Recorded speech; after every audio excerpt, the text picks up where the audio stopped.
Jupiter has 4 big moons, the Galilean moons. Saturn only has one Titan, and it's much larger than all the others. Saturn has a lot of moons, but from my point of view there's really only one Titan. It's the one with the atmosphere.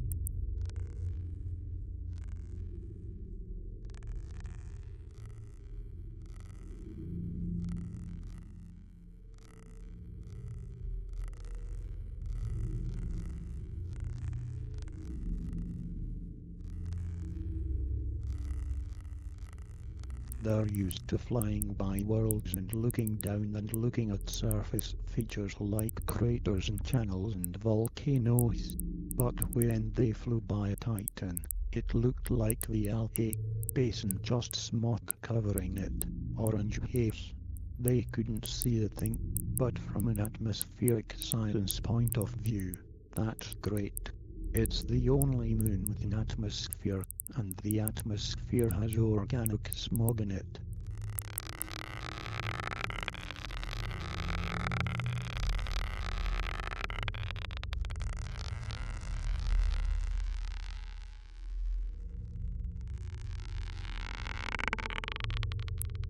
It's about the size of our moon, so its gravity is less than Earth's, 1/7. But it's the only world in the solar system that's got an atmosphere that has anywhere near the atmospheric pressure on Earth. Mars has 100 times less than Earth's pressure, and Venus has 100 times more.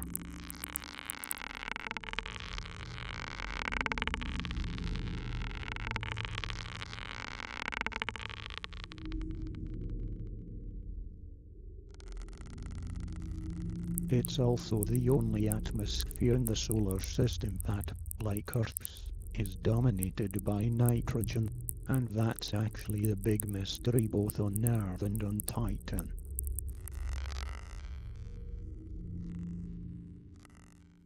The amount of nitrogen is very small, only a few percent. On Earth it's 80%, on Titan it's 95%.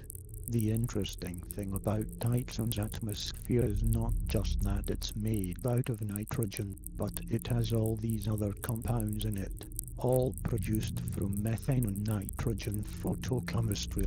Sunlight is hitting the methane molecules, breaking it up, and then they're reacting to form all of these compounds: benzene, acetylene, propane, and so on.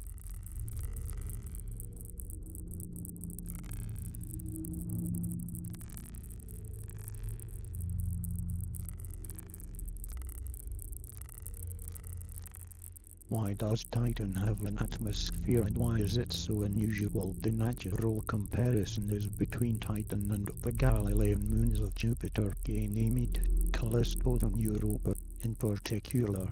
Why does Titan have an atmosphere and these moons that are roughly the same size and the same composition have no atmosphere at all? Not just a thin atmosphere, they have none. 0, 10 to 15 atmospheric pressure. Titan has 1.5 times Earth's atmospheric pressure.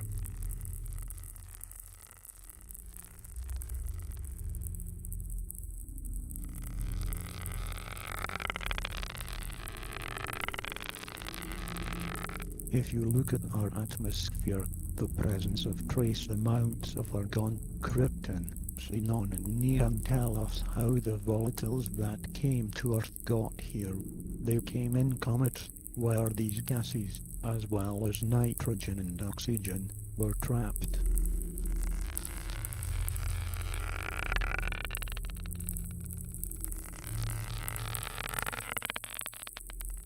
The only noble gas we've seen on Titan is argon-40, which is the radioactive decay product of krypton-40.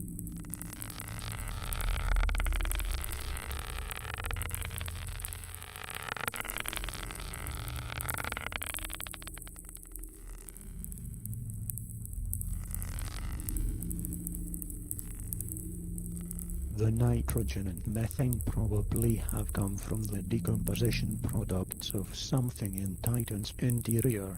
That's as far as we've gotten in terms of understanding.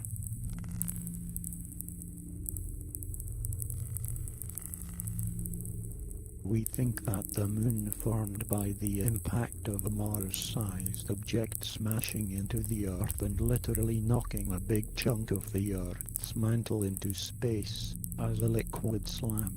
That liquid slab of Earth's crustal rocks then condensed to form the moon, so the material from which the moon formed did not have any volatiles ever.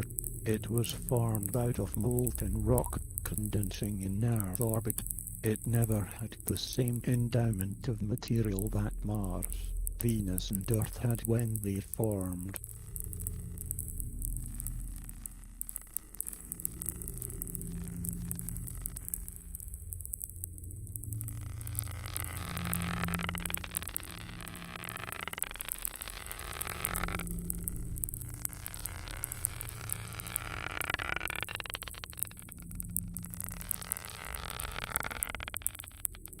This understanding of the relationship between the Earth and the Moon.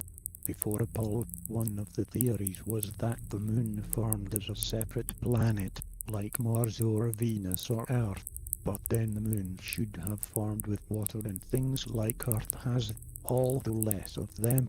But Apollo, particularly the oxygen isotope data from Apollo, showed that the Moon was formed basically out of crustal rocks from the Earth.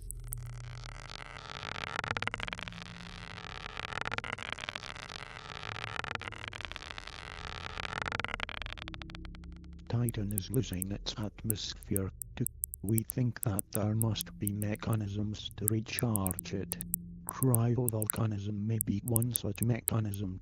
So Titan's atmosphere may be a bit misleading. People think it's been there forever. It's a stable, thick atmosphere, but maybe not. It may be, in fact, losing it every 10 million years. It's just replenishing it.